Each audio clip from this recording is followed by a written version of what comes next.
Do you ever feel like you've done something so bad that there's no possible way that God could redeem you?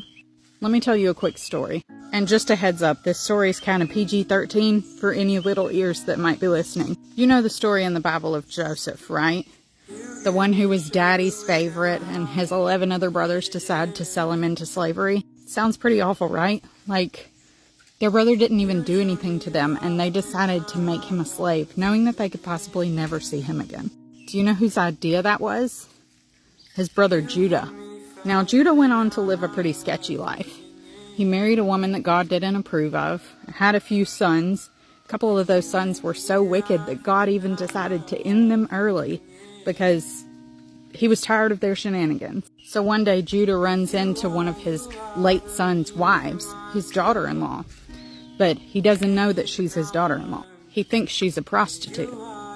And so he decides to sleep with her. And he doesn't even pay her.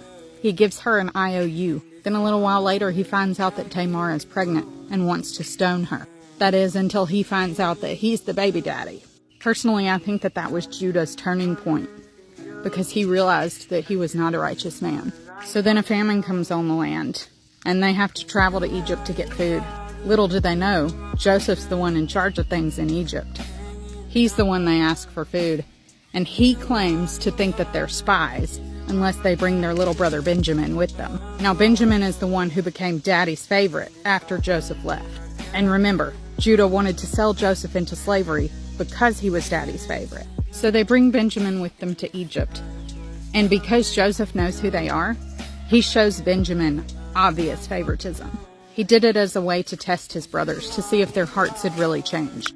As they go to leave Egypt, Joseph frames Benjamin for stealing. And then he says that he's going to keep Benjamin as a slave. Talk about a full circle moment. But then guess who steps in to save Benjamin's life and offer himself up as a slave instead? Judah. That's a story of redemption in and of itself. But did you know Jesus came from the line of Judah, not Joseph? Not only can God redeem you, he can honor you in ways that you never thought possible. And you may be saying, but Caitlin, you don't know what I've done. And you're right, I don't. But God does, and he still chooses you. The question is, are you going to choose him back and allow him to work in your life the same way that he worked in Judah's? Full redemption, full honor, beyond your wildest dreams.